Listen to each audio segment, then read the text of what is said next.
Thank you for everybody that came out tonight. It's great to see you all. Welcome back to the Collective Sound Collective. Very, very cool clinic we have tonight. This gentleman here on the stage has been involved with the collective for many, many years. I've been involved with the collective for many, many years, and I can remember when Alex would come to the school and take lessons as a young, tutoring student, becoming better at his craft. And we were just actually talking about a clinic in 2005 that he attended with Virgil Donati, which blew my mind because that was like one of the first ones that I actually worked on. So that was a long time ago. So he's been around for a while, and it's always great, especially for a school like us, to be able to see somebody grow over time and become the musician he's become. And he's a successful professional working musician now. And I like to say that the collective had a very, very big part of that. So I'm going to let Alex take the reins and give you guys a lot of good information on drums and technique. So please give a warm welcome to Mr. Alex Cohen, everyone.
Thank you. That was a lot of notes. So for this next part, I will demonstrate foot technique out there, but for right now, I'll just stick up here and do some, it's an improv based off of Delacroix, the first etude from his snare etude book, which I have put into the feet. So I'm going to do some trade-offs between the hands and feet so you can kind of see some of the dynamics and foot control, etc. So here we go.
So yes, that came from a lot of practice of snare pieces and crescendos. So a lot of stuff from Wilcoxon, Delacroix, Cerrone, doing it in the hands, but also in the feet, and trying to make it sound virtually the same, dynamically, cadences, etc. So for those of you who do not know me, I was a student here, and I was the author of recently Ultimate Progressive Drumming, which was out on Hudson Music, and upcoming extreme polyrhythmic and speed concepts alongside the great Brazilian drummer Ramon Montagner. So I'm going to demonstrate some stuff from that book and Ultimate Progressive Drumming and talk a little bit about that stuff. Now, one of the ways that I was able to generate the hand-foot coordination like that, and a lot of people need tons and tons of pedals to do that stuff, because I grew up in New York and I was playing on junk drum kits the whole time where, again, you didn't really have much to work with.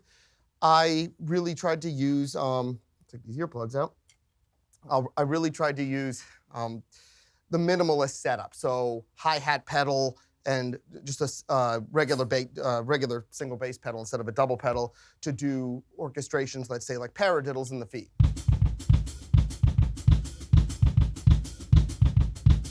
So it turns out opening and closing that hi-hat with this very distinct chick sound is really good practice for doubles in your feet. So I would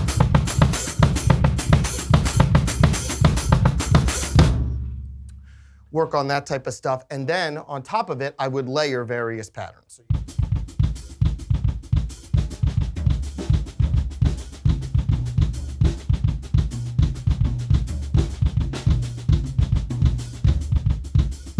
So that's cool and all, but we saw Marco Miniman and Thomas Lang do that. So what was I going to do that would make it a little different? So one thing that I thought was to layer polyrhythmic hybrid rudiments over it.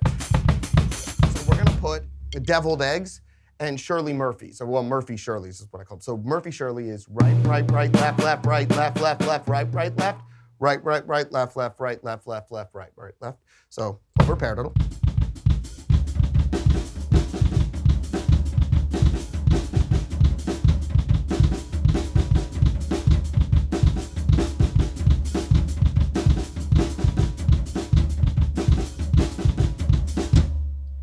Then deviled eggs, which would be right, right, left, left, right, right, right, left, left, right, right, left, left, left.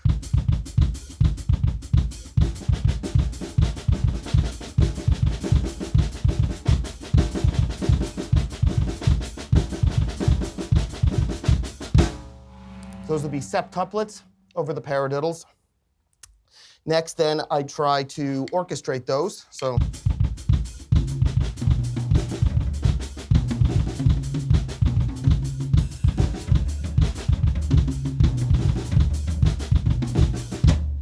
I found that that gave me a lot of control over time as well as facility with these ostinatos. So what are you going to do after you do that in your hands? The soloing in the hands. Well, you're going to solo in your feet. So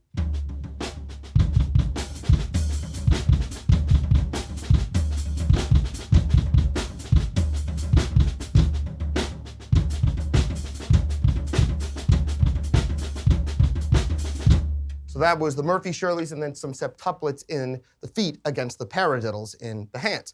So what I was trying to do was be able to solo completely independently in both the hands and feet and be able to just reverse them at will. Check it out.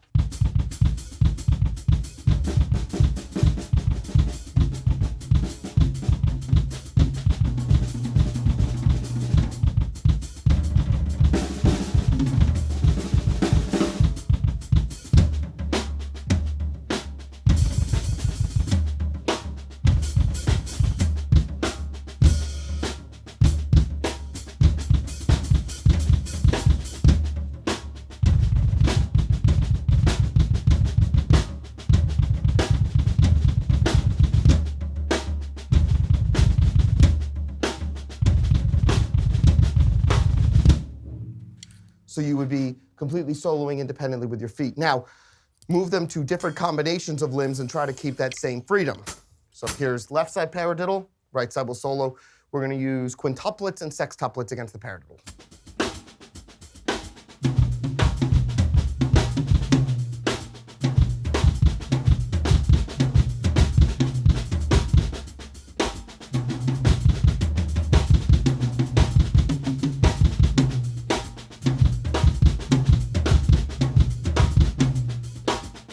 Now we're going to double time some of those to create 10 tuplets against the paradiddles here. So we're going to do them as double strokes, groupings of 5.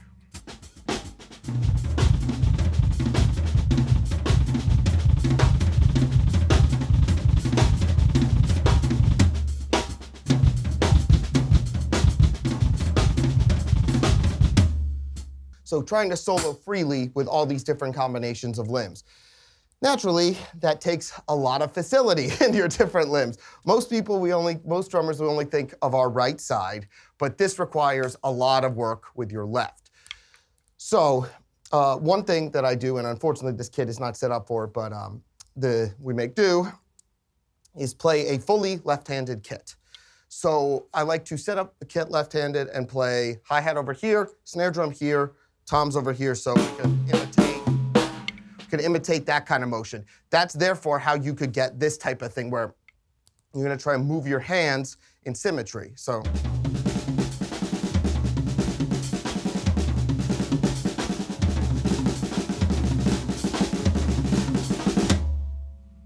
and really try and get that left side working. Now, what you could do if you're not on a left-handed kit is work on a lot of these alternate side patterns. So a good one that I found doing, we're going to do, they're called Dr. Ryan's. It's a hybrid rudiment, and what it is right, left, right, left, right, right, left, left. So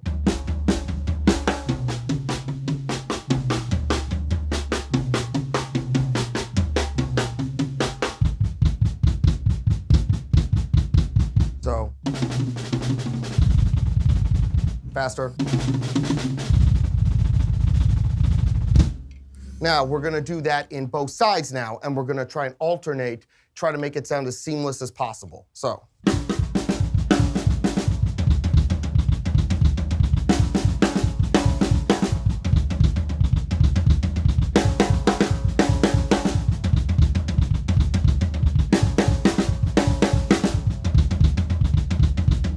Faster.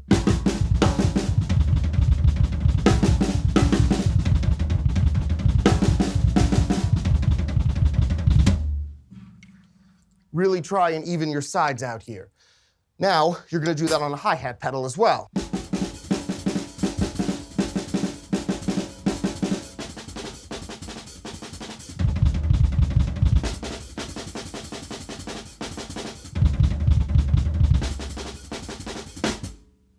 So that way you're developing that. Once you have that developed, you could then start using that as a pattern within one side or to work on your doubles with your left foot. So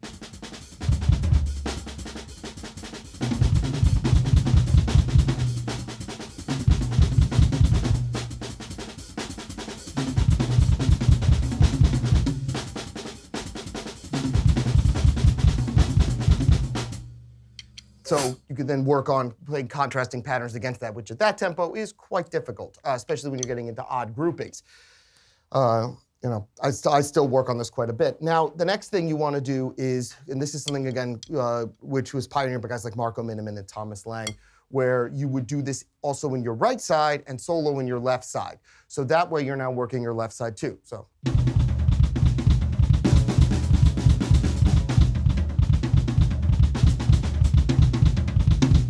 And so you would really then work on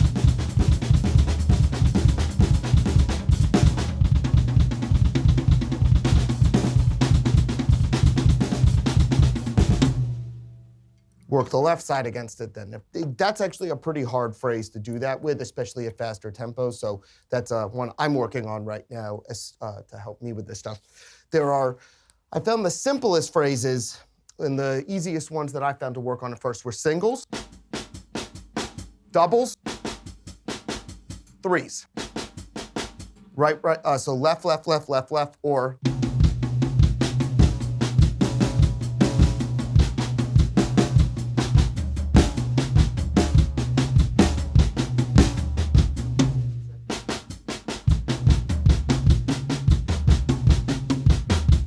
want to make it harder, we could turn this into a Swiss triplet here.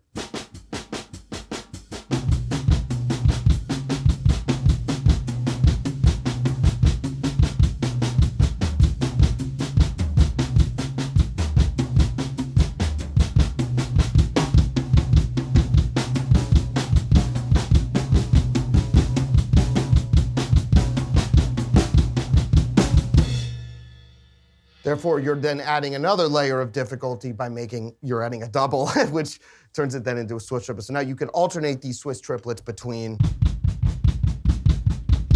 feet,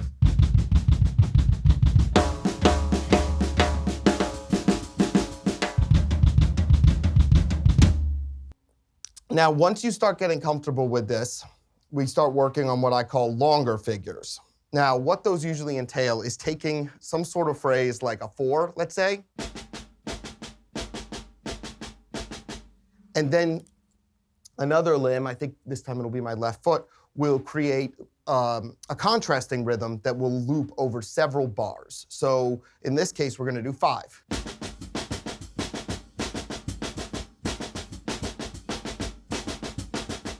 So it creates that creates a 20-beat ostinato. So then we're going to solo with this side against it.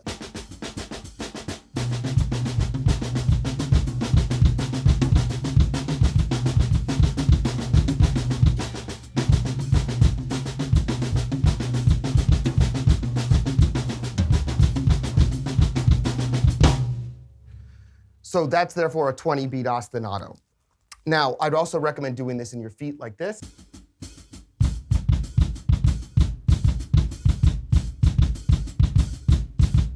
Do it like that. I just really like the sound of it in the left side versus this stuff. It also sounds quite cool if you do it like this.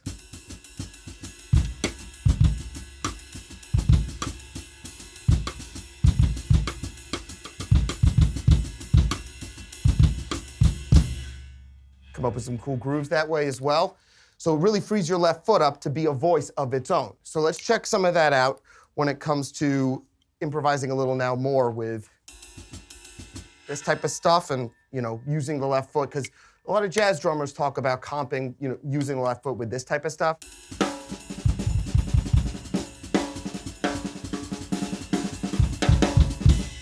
that type of stuff. Now, what we could do now, once you get this type of stuff, is use this left foot as a conversational instrument. Here, here, here. So when you hear some of these conversations happening,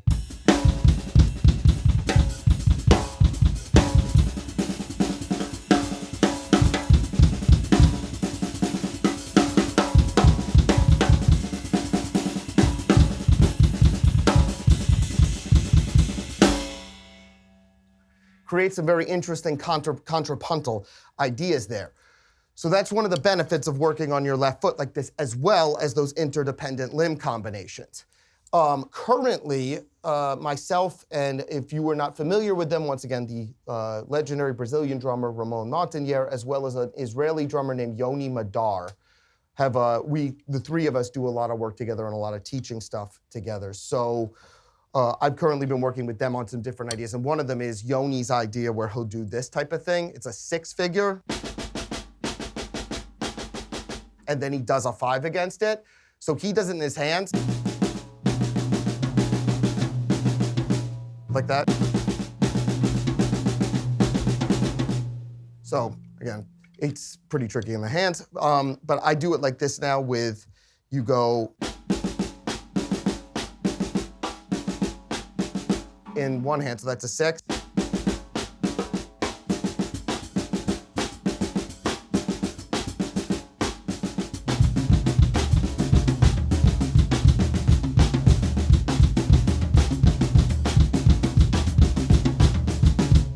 Put a 7 there, so we have a 5 against a 6 against a 7 here. So that creates a 30-beat ostinato within those two limbs to solo over.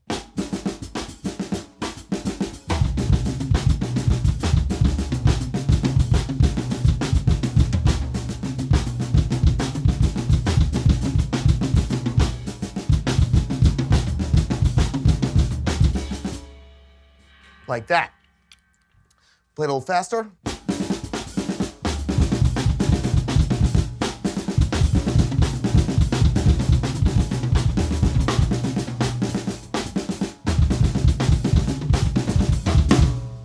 Stuff like that. This is very, very challenging stuff. 30-beat ostinatos are no joke. So those are two that I've been working on recently. Another good one, which is slightly simpler, is a 12-beat phrase, which goes, you do the same 4 in this hand. This will do 3.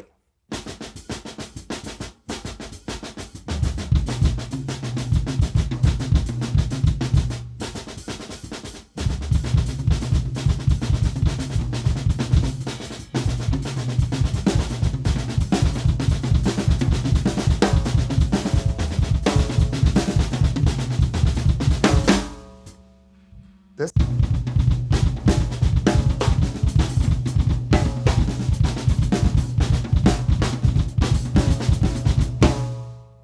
That side then, for you to do that. So this is really about equalizing your limbs on an extremely high level, which I kind of wanted to take it where what Joe Morello said, you're only as good as the weakest link in the chain, or your weakest limb here. And I wanted to kind of take that to a very extreme level, we should say. So one of the ways to do that as well is you need to treat your feet the same way you treat your hands. And that does not just include singles and doubles. You also have to do 3s, because you want to be able to do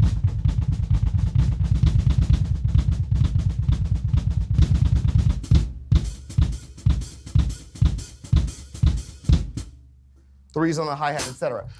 So you've got to work on flam rudiments, and as well as some very difficult combinations of marching rudiments. Now, a good one that I found, 2, pataflaflas and flam taps. Flam taps.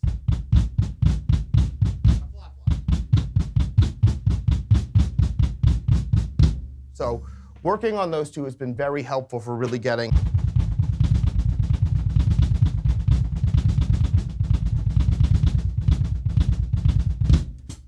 Now, we can also do 3s over each pedal.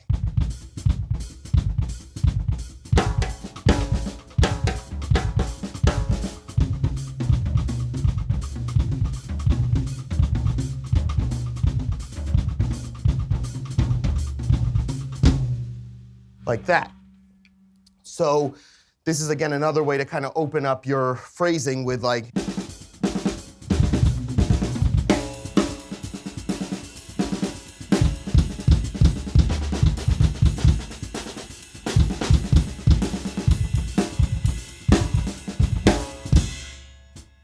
using these in your limbs too. Now, because we're also working on a left-handed kit and we're doing a lot of left side stuff, you gotta play open-handed. I know that people hate hearing this, but it's kind of true. Because again, you can't do this or some of those fast patterns in your left side without having your left hand really in motion against your right. So one thing that I like to do is work through a lot of systems and rudiments doing open-handed playing, like let's say stick control or something. You can do this.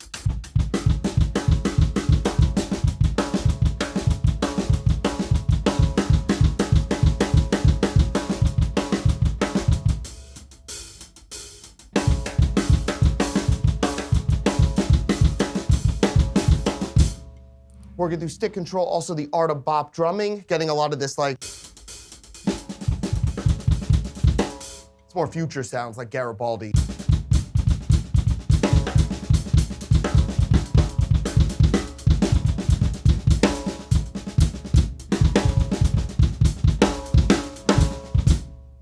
Kind of more that layered feel. Then you obviously have like,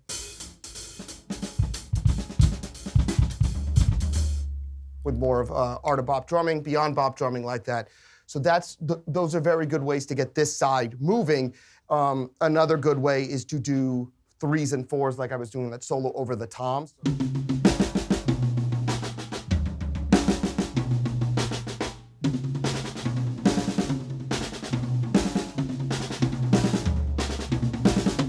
Threes you can get very fast.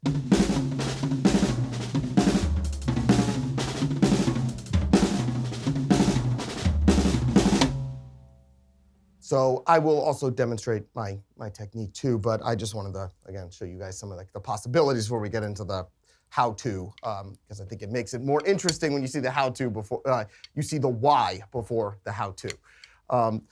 Now, so when you're doing a lot of these open-handed ideas, another thing you want to be very conscious of is trying to make it feel as close as possible to your right side. So if we're doing,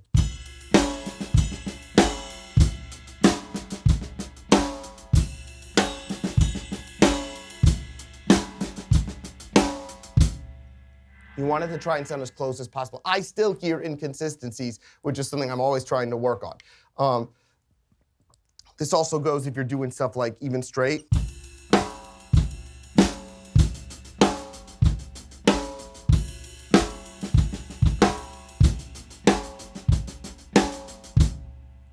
Want to try and copy the ghost notes, try and copy kind of the feel of it, and then really be able to work back and forth using stuff like.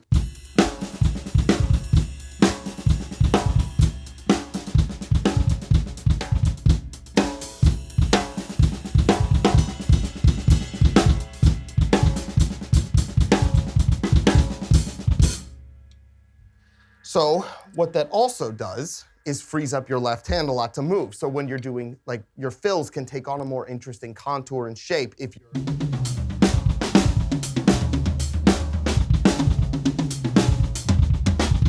So a lot of what I'll try and do then is take a rudiment, let's say, paradiddle diddle.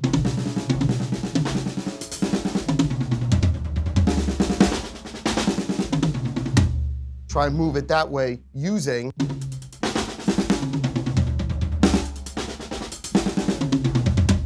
Those type of phrases. You really get those type of motions. So that can be really also cool for your singles as well, where that was kind of what I was just doing.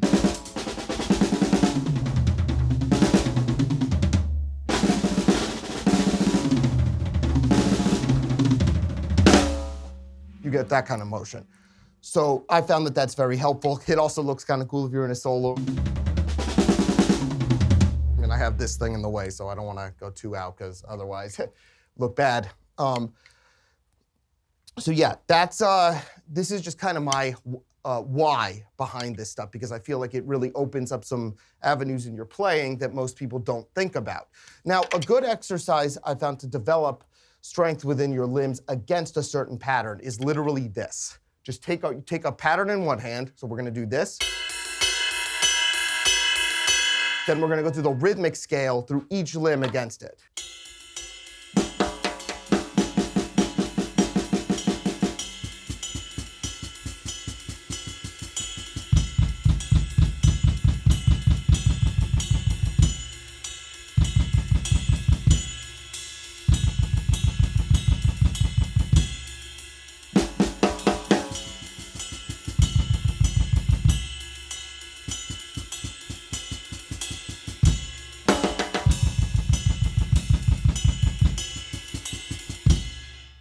And really trying to hear subdivisions of quintuplets, sextuplets, and septuplets against that pattern.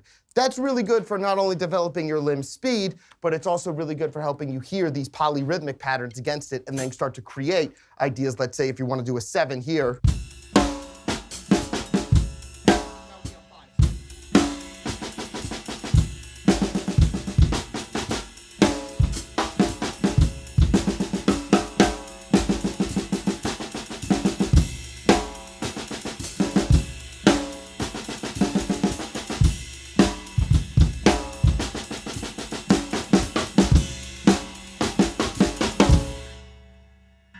Get some ideas there, move it around.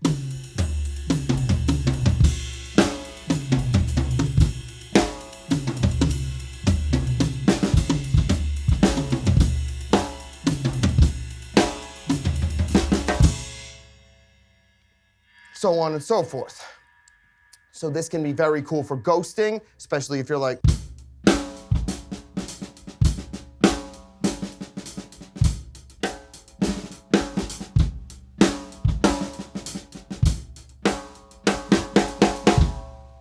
get some really cool patterns that way in your grooves, kind of open up some stuff.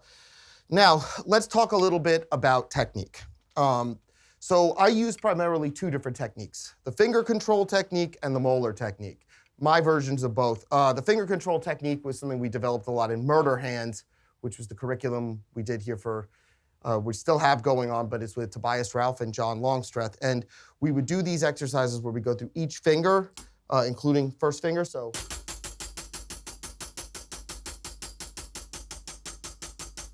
first, middle, ring,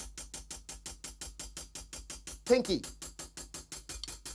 Both hands together to make sure they're even.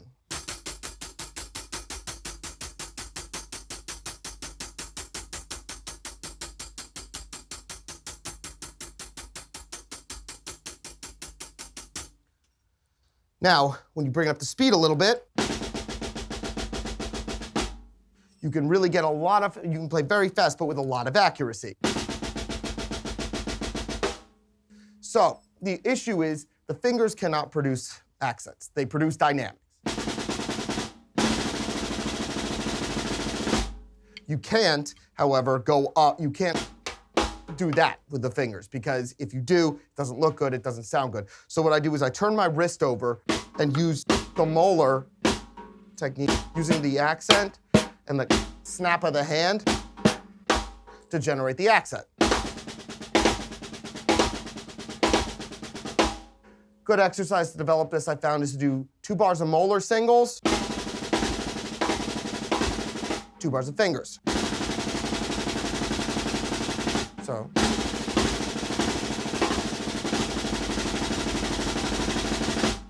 Now, what's cool about the finger control technique is when one finger gets tired, then another can just take its place.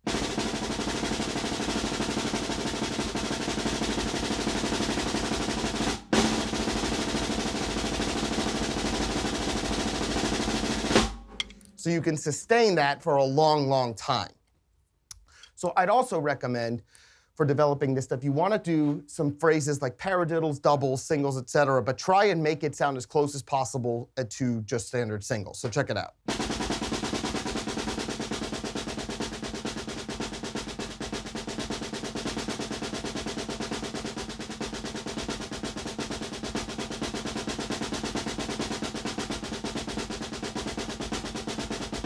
Faster.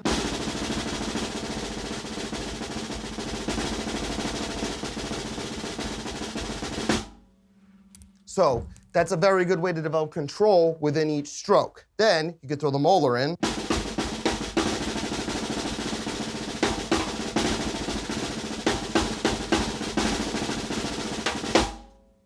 Start to get those accents. On the kit,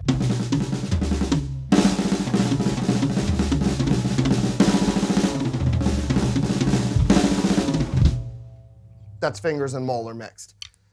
So that's a good way I found to play very, very fast on the drum set, but with a lot of accuracy, especially on different surfaces.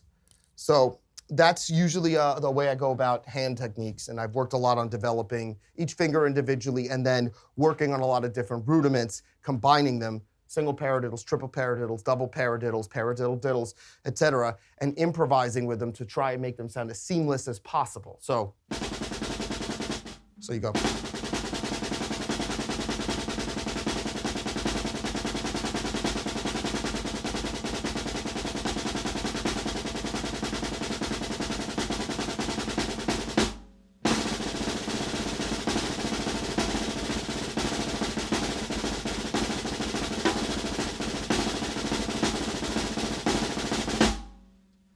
That way you really can combine them on different surfaces now.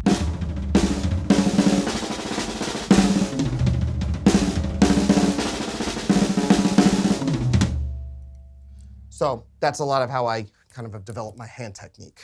Now I'd like to show my foot technique because that's something that I often get asked about, and I can turn this off. Wow.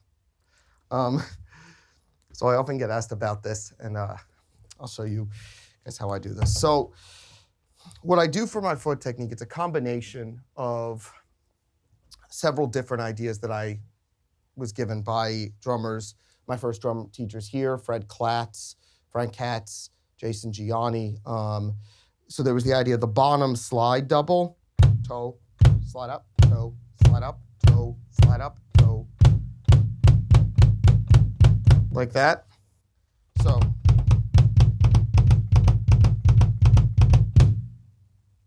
So I took that and then combined it with what was called the calf drop technique, which was used by a lot of metal drummers for the swivel as well.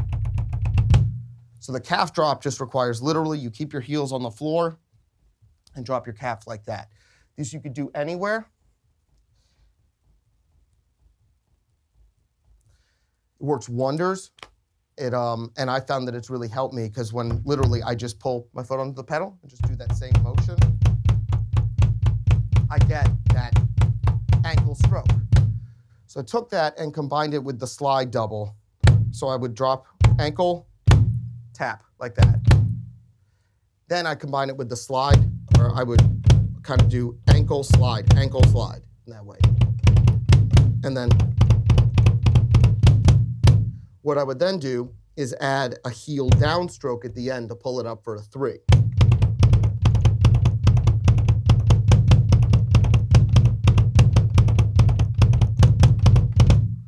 Then I came up with this idea to flam with one foot, like, and that was once again using the ankle stroke, but this time down with a heel up stroke. So.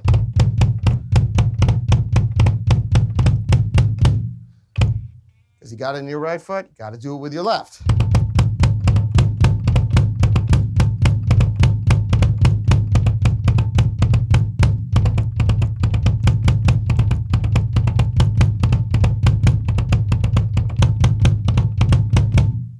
So you want to work both feet to the point that they're even.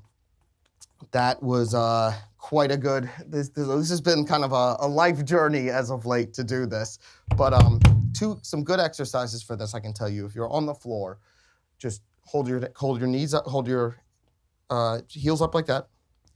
Drop your calves like that. Exactly.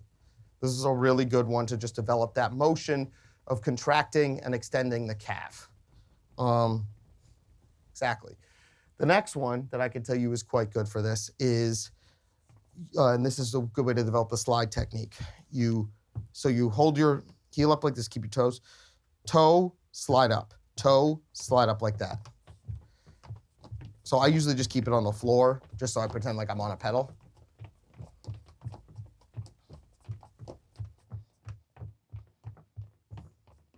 Do it in both feet, and that'll help to build up the muscles to get the doubles start to happen. So that's a big way how I did this when I was sitting on the subway, I used to annoy my teachers a ton when I was in middle school because I was working on this, and my science teacher got really mad and kicked me out of class a couple of times, but oh well. So these are two good exercises, just like physical exercises to do. Now, for those of us who also get stuck on the subway a lot, if you want to annoy the person next to you, there's the Jojo Mayer clapping exercise to do. Yep, I think many of us do this here.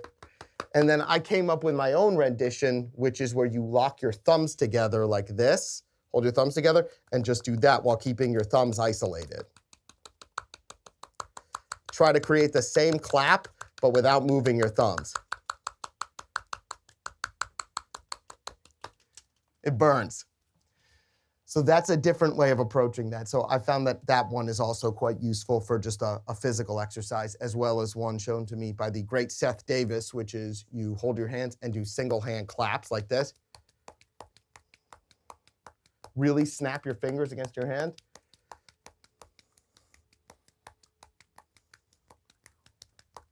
Hey, you can play a solo doing those. So that's kind of the idea that I got as a New York City musician and just general denizen, because your neighbors don't like you playing late in your apartment. Sometimes playing on pillows and pads is not available. So this is just stuff that I came up with to do when I was traveling or sitting at an airport and flights are delayed or something like that. So I'm very into these exercises as both maintenance and strength builders. And I found they are quite helpful, especially for just developing muscle memory and strength within the group muscle groups that you're generally going to need to activate in order to play for longer periods of time. Another one that you can do as well when you're sitting somewhere, this is very good for your lower abs, which are activated when you're playing the bass drum. So what you do is you sit on the stool, the edge of the stool, and just hold your legs up like this from the hips. Literally just hold them up like that. So like that. And you'll feel the burn in here. That's good, because a lot of what you're doing when you're moving pedals or stuff like that, that's coming from your core. So you want your core nice and strong. So that was shown to me by the great Derek Roddy many years ago, and I have been doing it ever since, and I show it to my students a lot, and they have found it quite useful. You combine this, then doing this with the calves, and I think you'll really see a difference in your foot technique. So I am a big proponent of all of that stuff. So yeah, that is like my general approach to things. If you want another exercise to do in your free time, hold your hands up like this and extend one finger at a time.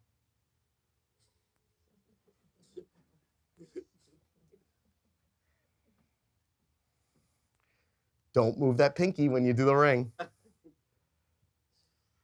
Faster. Yeah, so that's a really good way to develop individual finger dexterity for doing the finger control technique. That was an exercise used by classical pianists when they were doing development for classical pieces and really working on their finger strength. So those are some of my general exercises that I use a lot, and those have helped me tremendously in my development, especially as I've been working on this more complex material. Now, another exercise that will be in the book that can be done also anywhere is where I call it Cohen's counting. That's lame, but people remember it. What this is you play a phrase, you can tap it on your legs, and then you count either a polyrhythmic grouping or a cross-rhythmic grouping over it. So it's a paradiddle, right, left, right, left, right, left. 1, 2, 3, 4, 1, 2, 3, 4, 1, 2, 3, 4, 1. Now we're going to count 5 over it. 1, 2, 3, 4, 5, 1, 2, 3, 4, 5, 1, 2, 3, 4, 5, 1, 2, 3, 4, 5, 1, 2, 3, 4, 5, 1, 2, 3, 4, 5, 1, 2, 3, 4, 5, 1, 2, 3, 4, 5. Hey, that's pretty easy. Let's count 19 over it. 1E and 2E and 3E and 4E and 1, 2, 3, 1E and 2E and 4E and 1, 2, 3 and 2E and 3E and 4E and 1, 2, 3, 1D and 2E and 3E and 4E and 1, 2, 3. Flips to the other side. That's a really good way to understand odd subdivisions when you're thinking over even groupings. You can also do the same thing with odd groupings as well. Right, left, left, right, left, left is a 3.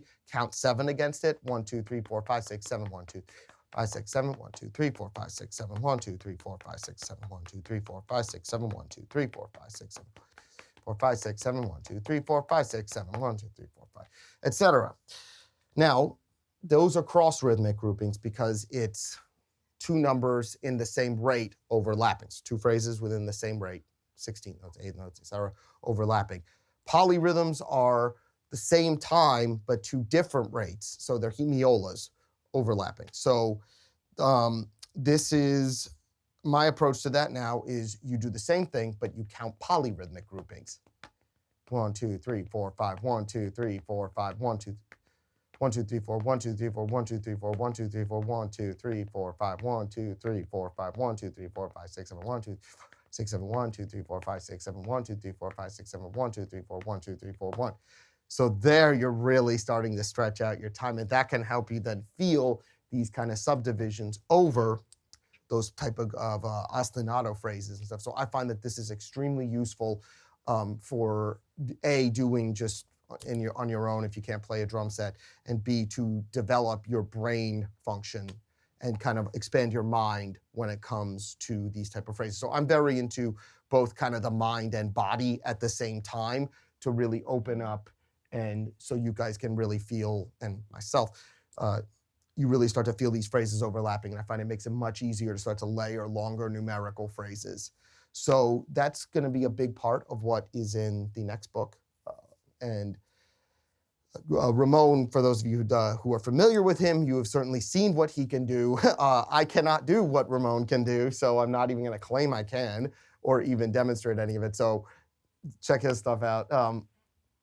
But my part of the book deals with a lot of this type of stuff, the longer ostinatos, a lot of the stuff I just showed. So that will be out March 29th, which also happens to be my 34th birthday. So it should be, nice birthday present. But yeah, so at this point, any questions? Happy to answer. Okay. Yeah, I was just wondering, when you showed that double technique, I forgot, I think it was so it's toe. Yeah, toe and then the slide. Yeah, toe. I was just wondering, do you ever do that with both feet, but not keep them separate, like interleave them? Like this? No, interleave. So it turns into like a single stroke roll, but with dynamics. Yes. So. Yeah, like that, exactly. I have, but my main issue was I found that, and this is not saying that it does that, because there's a drummer named Wanja. Wanja Groger is this guy's name. He's a German drummer who can do that at like 260 and can sustain it like forever. So it's certainly a good idea. I'm just not very good at it. Yeah. I think it's certainly something that I worked on for a bit, and I probably might be better at it now. I think it's worth working on. I'd say get the motion down first. For sure. Yeah. Just to get comfortable with it. But I did try, and I'm just be honest, I'm not very good at it. But I've even thought of trying to do like the 3-stroke, like the Moeller technique, like the drop, toe, lift, toe, lift, and trying to interleave that. And I'm nowhere near doing it yet either. But it's just something on my mind of somewhere to go. Yeah, I mean, for me, I do it kind of like that because it's just a different technique with the feet. But in general, I work on that quite a bit as well. So I think it's definitely a good thing to do. And again, doing that sometimes can really help you balance out the motions in your feet, making sure that they feel even, especially. So I think I'm a big also proponent that different people learn different ways. And if that's working for you, then go for it. Yeah. I'm a big proponent of there's no right way to do it. My way is certainly not that way. And everyone's built differently and has a different brain. So. Sure. And I just wanted to know at some point, just talk about how your approach of how much tension you put on the pedals, how much you tighten and muffle the head on your bass drum to get enough response, because if it rings too much or too floppy, then you can't go fast enough, etc. Get ready for this one. I don't even really, I try to use whatever I'm given. So I don't really tighten. My pedals are really, I use the bass drum relatively looser than people would think, because I like when I was a kid, I was like, I want to get a workout while playing drums because I want to skip gym class or something like that. So I wanted to have that like walking in a swamp type of a feel. So a lot of the time my pedals are very loose, actually. More loose than a lot of other people who do these type of techniques. Like the guys that do heel toe, a lot of the metal guys had their pedals literally cranked to the point that the spring cannot go any further. One guy actually tried to use an Axes spring, an industrial grade spring, in a Mapex pedal, and the spring ripped the pedal frame apart on a gig. So that's how tight people are going with them now. I go pretty loose because that just feels better to me. And what about the head? Head, I'm actually fairly loose on too. And if I'm triggering, which is not very often, but sometimes, the sound guy's like, dude, put a trigger on that bass drum, I will tighten the head a lot because the trigger responds better with that. But for the most part, I keep the head fairly loose to kind of get almost the feel like a tom or something like that. Thanks. Yeah.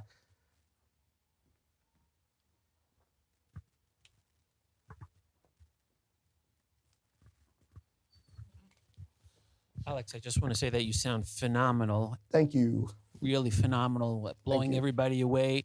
And the sound of your drums is great also. The drums sound really, really fantastic. Thank you. I want to ask you a question, not about the foot technique, but about when you work on those ostinatos, everybody's body is different. Say you want to work on your left side, so you're working your left hand and your left foot or whatever, any two limbs.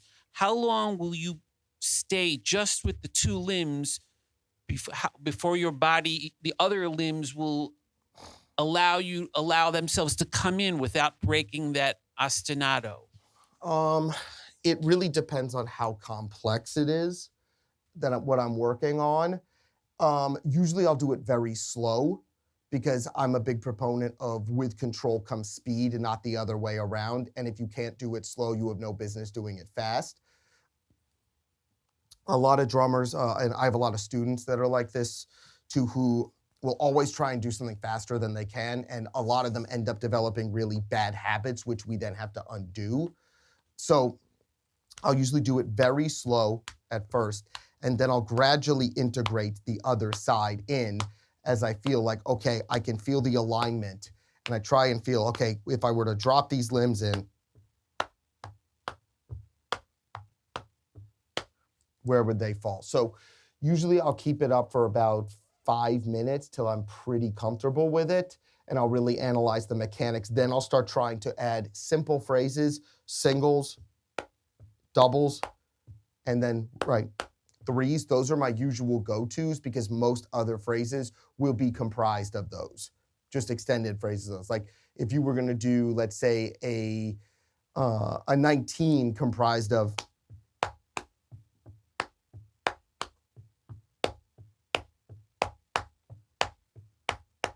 that's still comprised of singles, doubles, and threes. So I'll usually do a fair amount of those against whatever I'm playing first before I kind of go on to expand on that. And what do you hear? Which side do you allow yourself to hear and try and not hear? So I usually try and think of what I call an anchor point in the phrase, where this almost becomes like a walking motion. And I'll try and then count using that counting system. I'll try and count this side like I'm doing it in my hands. So you're simply just doing it here.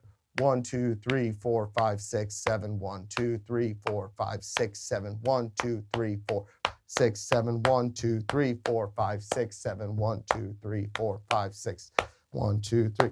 So you see how that comes then into play as the limbs start alternating and makes it so that these will sound easy, will be easier, and your other limbs will be able to come in easier in time. Thank you. Yeah, so that's, I hope that answers the question. Yes. Thank you.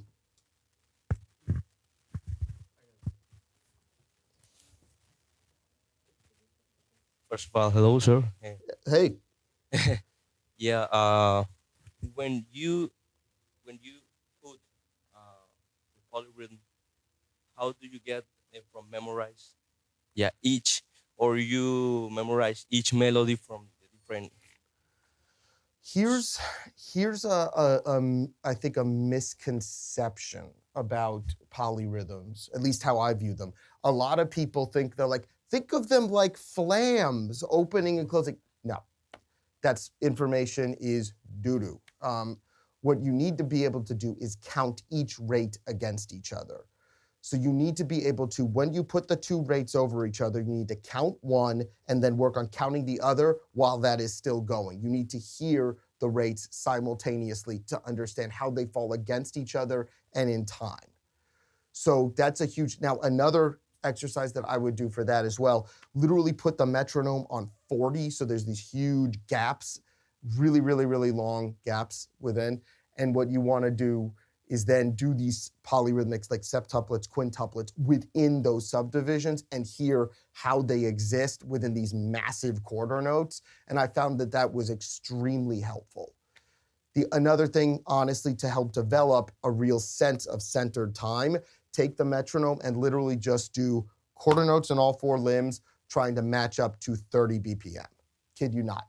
And that's another way that you will really start to hear big groups of time and then hear the polyrhythms fit in. So that was much more helpful to me than trying to be like, if this flam opens up here when these two, I tried it at first, I tried getting around it, didn't work, so had to go about it the hard way. And I think that's a much better way to do it. Don't focus on memorizing it as much as you think of counting it, and therefore you can apply it immediately by counting it and hearing how it falls in time and understanding that. But you can think how a melody, Yeah. each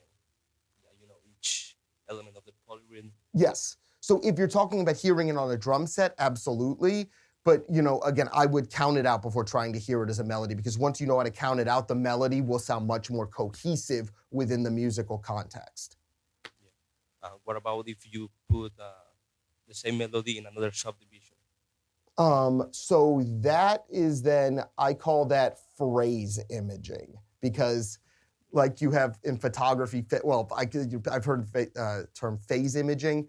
So I'm not even going to claim to understand like really the mechanics behind that, but I thought it was interesting to say phrase imaging in the sense that you would take one phrase and then modulate it through different polyrhythmic groups. That then comes down to what I call a tri-layer. And the way that I think of that is you have to count the polyrhythm over it and then try and hear the accents within the alternating grouping. So let's say you're doing paradiddles and you want to play paradiddles as quintuplets over that.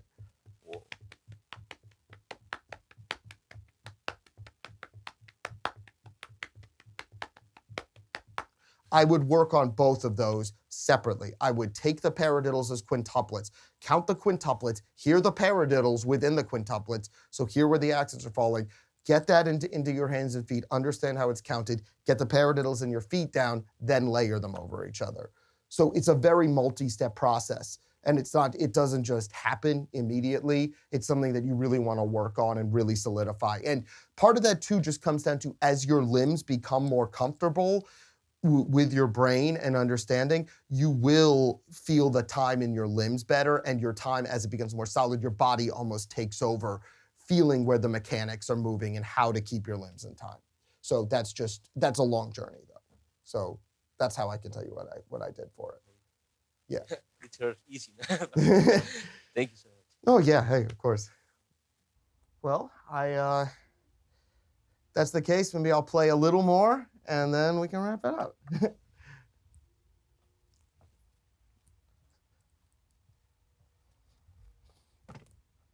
So I'll now show in this solo some of the concepts that we just talked about, and we'll do a little bit more of the polyrhythmic layering. So let's do some stuff with some polyrhythmic layers, like what I told you about phrase imaging.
very much. All right. Thank you. Thank you My very much. pleasure. All right. Thank you all for coming out, everybody that came out. Thank you for everybody online that is watching tonight. And stick with us. We're going to have a lot more coming up at the drum clinics and different classes and events this year. Sound Collective, the Collective School of Music. Thank you all for coming out. Have a great night. Thank you.